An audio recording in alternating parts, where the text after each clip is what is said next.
नमस्कार दोस्तों, प्यारे अभिभावकगण। फर्स्टली कॉन्ग्रेचुलेसन कि आप पेरेंट बने हैं। पेरेंट बनना अपने आप में एक बहुत अच्छा एक्सपीरियंस होता है। साथ ही कभी कभार कुछ परेशानियां भी हो जाती हैं, तो उन्हीं परेशानियों को दूर करने के लिए, उन परेशानियों में जो हमें अंदर से हलचल पैदा होती है या जो हमें परेशान करती हैं चीज़ें, उनको दूर करने के लिए मैं doctor Deepak Chaturvedi, director of Divyanka children hospital और consultant visiting faculty in rainbow children hospital, बच्चों का डॉक्टर, आपके सामने आया हूँ एक छोटा सा वीडियो लेके, जिसको हम बोलेंगे NICU। NICU का मतलब होता है न्यूनेटल ICU। न्यूनेट मतलब कि वो बच्चे जो कि जन्म के बाद 28 दिन तक रहते हैं। 28 दिन तक के बच्चों को हम लोग न्यूनेट्स बोलते हैं। ऐसे बच्चे कभी कभी कुछ परेशानियों के कारण बीमार हो जाते हैं। बीमार मतलब कि कभी सांस की परेशानी हो गई उनमें, कभी बोलते हैं कि आमतौर की भाषा में कि उन्होंने गंदा पानी पी लिया, वज़न कम है, मम्मी को डायबिटीज़ है, उस कारण से तंदुरुस्त होने के बावजूद भी उनमें कुछ परेशानियाँ आ जाती हैं, जैसे कि बच्चों की शुगर कम हो गई।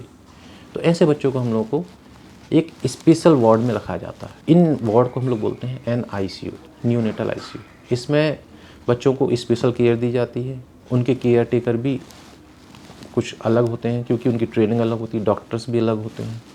तो किन बच्चों को हमें NICU में रखना है और हमें अपनी चिंताओं को दूर रखते हुए बिना घबराहट के अपने बच्चे को कैसे अच्छी से अच्छी केयर देनी, इसकी जानकारी मैं आपको देता हूँ। NICU मेनली 3 टाइप के होते हैं, लेवल 1, लेवल 2 एंड लेवल 3। तो लेवल 1 NICU कोई भी एक हॉस्पिटल में किया जा सकता है, जहाँ पे एक मशीन जिसको वार्मर बोला जाता है, जिसमें बच्चे को रख के हम लोग बच्चे को गर्मी देते हैं, हीट देते हैं, जिससे कि बच्चे को हाइपोथर्मिया या फिर ठंड से हम बचा सकें।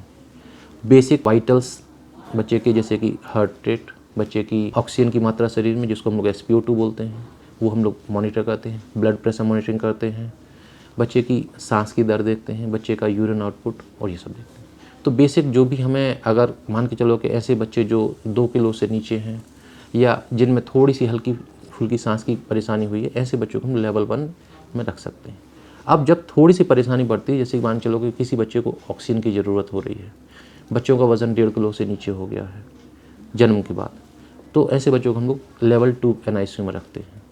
इसके बाद फिर जो क्रिटिकल NICU होते हैं, जहाँ पे बच्चों की इंटेंसिव केयर की जाती है, इनको ऐसे NICU को हम लोग लेवल 3 NICU बोलते हैं। लेवल 3 NICU में जैसे कि मान के चलो बच्चे ने जन्म के बाद गंदा पानी पी लिया, तो ऐसे बच्चों को सांस की अत्यधिक परेशानी होती है। कभी कभी बच्चों को ऑक्सीजन के अलावा छोटी सांस की मशीन या बड़ी सांस की मशीन, जिसको हम लोग आमतौर पर वेंटिलेटर बोलते हैं, उस पर रखना पड़ता है।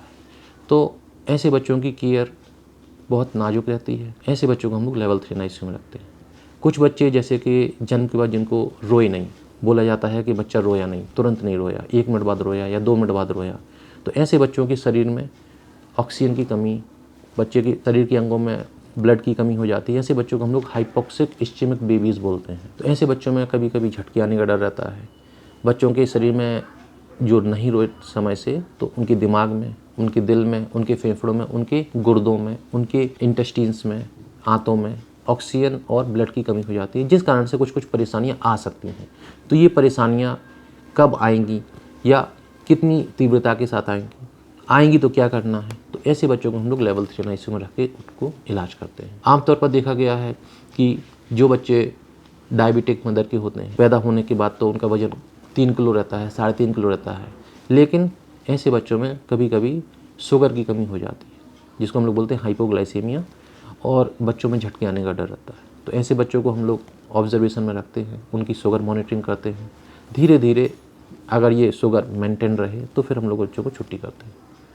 कुछ बच्चे जो 1 किलो से कम हैं या फिर 30 हफ्ते 30 वीक से कम हो गए, तो ऐसे बच्चों को भी हमें लेवल 3 NICU में रखना पड़ता है।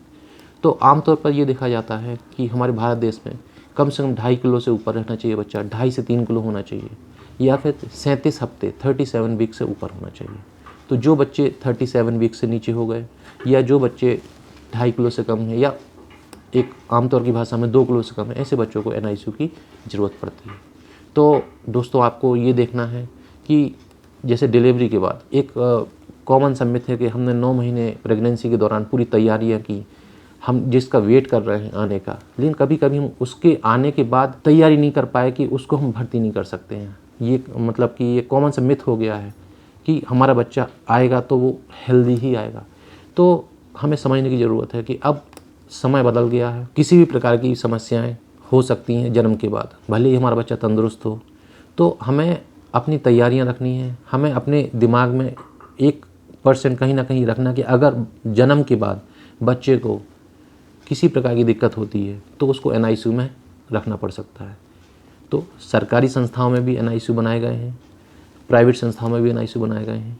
आपको सोचना है, आपको पहले ही जन्म के पहले ही तैयारियां कर लेनी है बच्चे के कि अगर ज़रूरत पड़ती है तो हम अपने बच्चे को अच्छे से अच्छे NICU में कहाँ लेके जा सकते हैं। तो घबराने की कोई ज़रूरत नहीं होती है। आज मेडिकल साइंस ने इतनी तरक्की कर ली है कि छोटे छोटे बच्चों की भी लाइफ अब हम कहने चाहिए कि अच्छे इलाज के साथ उनको हम एक अच्छा जीवन दे सकते हैं। आज मेडिकल साइंस ने इतनी तरक्की कर ली है कि हम लोग 500 ग्राम के बच्चों को भी बचा लेते हैं।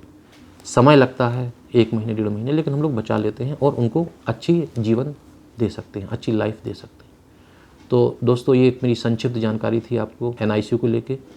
आपसे उम्मीद करता हूँ कि मेरी जानकारी से आप संतुष्ट होंगे। अगर आपको कुछ और जानकारी चाहिए तो आप मेरे चैनल को सब्सक्राइब करें और अपने क्वेश्चंस को पूछ सकते हैं। नमस्कार।